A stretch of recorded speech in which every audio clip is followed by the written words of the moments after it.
Hello, I'm Gemma and this is your Saturday story. Today we're reading Riley Knows He Can. It's written by Davina Hamilton and illustrated by Elena Reinoso. I hope that's how you pronounce it. So, are you ready? Are you sitting comfortably?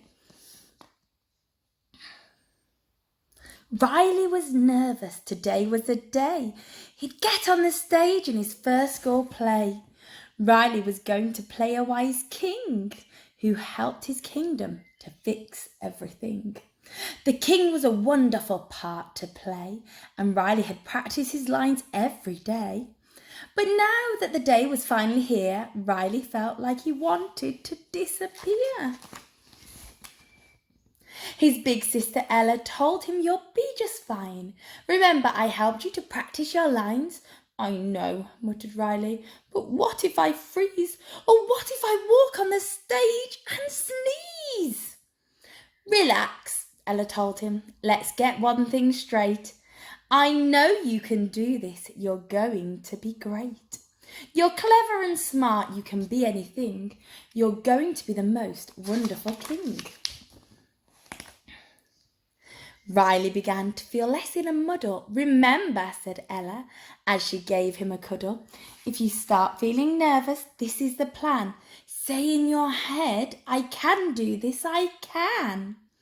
Riley didn't feel scared anymore. He knew he could do it. In fact, he was sure. Then Daddy appeared and said, "Time to go. You can't be late for your first big show." Daddy walked Riley and Ella to school. The sunshine was out, but the breeze made it cool.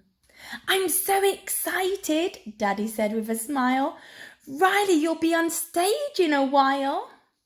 Suddenly, Riley was nervous again that his play was starting at 10 a.m.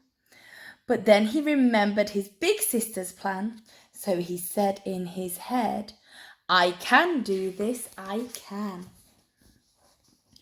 When they arrived at the big school gate, Ella said, "Good luck, Riley, you're going to be great." Daddy kissed Ella and said, "Have a good day." "I will," Ella said, and she ran off to play. "How long till I'm on?" Riley wanted to know. Daddy replied, "1 more hour till the show." Then somebody shouted, "Riley, are you ready?" Riley turned around. It was his friend Eddie. Ring went the bell. It was time to go inside. Riley felt nervous and he wanted to hide. But then he remembered his big sister's plan, so he said in his head, "I can do this, I can." Daddy kissed Riley and said, "Good luck, son. Go on the stage and you'll have lots of fun. Mommy and I will be cheering for you. We'll sit at the front so we have a great view." Riley felt good as he ran into school. He felt like a king who was ready to rule. Into the classroom he went and sat down. Then he spotted his costume, a cape and a crown. Soon it was time for the children to go into the hall to prepare for the show. Riley and Jamie and Tia and John were excited as they put their costumes on. Mommy and Daddy were there for the show. Mommy made sure they were in the front row. The noise in the hall was really loud. So many parents were out in the crowd. Riley felt butterflies deep in his tummy. He wanted to do well for his daddy and mommy. And then he remembered his big sister's plan. So he said in his head, "I can do this, I can." Onto the stage, the children all ran. The hall went quiet as the play began. The first child to speak was Isabella. She was a brilliant storyteller. Isabella said loudly, "This is a tale about the children of Grumpy Dale. The children were always arguing. Each of them thought they had the best thing.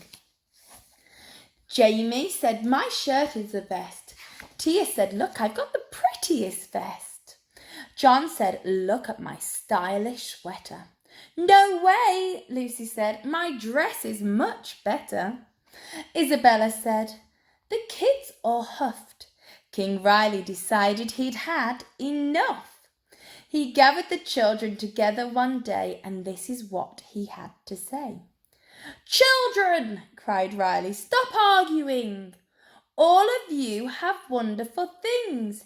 You mustn't fight because that is wrong. All of you must get along. Isabella said Riley the king always knew how to fix everything. Riley said, now to end this tale, I'm changing the town's name to Happy Dale. The play was finished, the children bowed. Cheers and applause came from the crowd. Mommy and Daddy looked so impressed. Riley knew he'd done his best. When he got home after school